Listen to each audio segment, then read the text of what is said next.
Discuter pour stimuler et entretenir la mémoire. Des moments importants que Hassinani Ali Hamada partage avec sa fille au quotidien. 19. Depuis, elle vit chez sa fille. Je suis contente d'être chez ma fille, d'autant plus que mes enfants qui habitent en métropole s'occupent aussi de moi, en participant aux dépenses de la famille, par exemple. Contrairement aux idées reçues, l'Alzheimer ne se résume pas aux troubles de la mémoire, mais vient progressivement dégrader d'autres fonctions, comme la réalisation des tâches et activités quotidiennes. Je l'aide à se déplacer pour aller faire ses besoins et sa toilette. Je l'aide aussi pour faire ses tâches ménagères, c'est-à-dire l'entretien du sol, rincer ses assiettes, lui donner à manger. Face à l'apparition des premiers signes de la maladie, les membres de la famille étaient dans l'incompréhension et dans l'ignorance.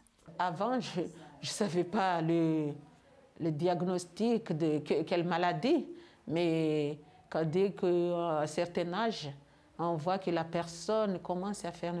Je pensais que, est-ce que ma mère elle devient folle? C'était ça dans ma tête. Pour Mamboussi Saïd Mchangama, gérer les changements d'humeur à répétition de sa mère est un combat de tous les jours. Et ça dégénère parce qu'elle me reconnaît mais par le nom de mon premier enfant. Et puis, elle ne m'oublie pas. Mais des fois, elle a de mauvaises humeurs. Et c'est là, ça tracasse ma tête. Pourquoi elle a de mauvaises humeurs? Voir son état se dégrader n'est pas chose facile, mais hors de question de l'abandonner. C'est vraiment, vraiment dur. Je ne vois pas qui peut dire que vivre avec quelqu'un, avec une famille, un parent qui est dans cette situation, qui va dire que c'est facile. Ce n'est jamais facile. Infirmière, Mamboussi déplore le manque d'accompagnement des personnes atteintes de la maladie et isolées à Mayotte.